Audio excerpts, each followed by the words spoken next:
Midday meal scheme gi makhada LEINGAK school singda cook Oiriba Shing gi Thagi Honorarium Hengatpiyu HAIDUNA MAMANG THADAGI TANDUNA LAKPA demand ase HOUJIK CHATHARIBA Manipur Legislative Assembly MEEPHAM da PUTHOKTUNA KHANNABIYU HAINA All Manipur Cook Union THOUBAL District Branch na LEINGAK ta TAKSHILLAKLI Hiramasiga mari lainana All Manipur Cook Union THOUBAL District Branch ki members singna wakat khongchara machatkhre wakat khongjang aduga mari lainana union asigi luching be kangabam malayana hai Manipur LEINGAK ki makhada chahi kun hena midday meal scheme ki makhada chak thongduna lakliba cook singda piriba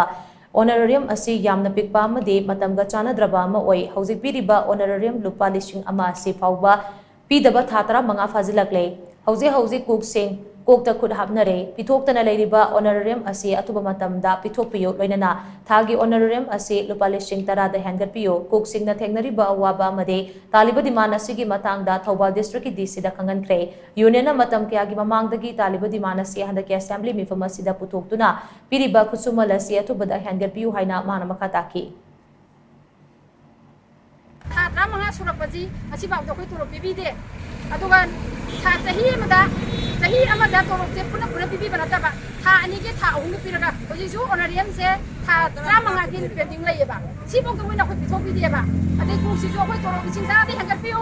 tuba matamda akoi na hajari se koi san si na jo koi hajara bani monjo MEEPHAM se puthoga koi MLA sina amta ko si khana bira ba da koi ku kya wa ba se amtang bi ona sarkar bumi sim sanjari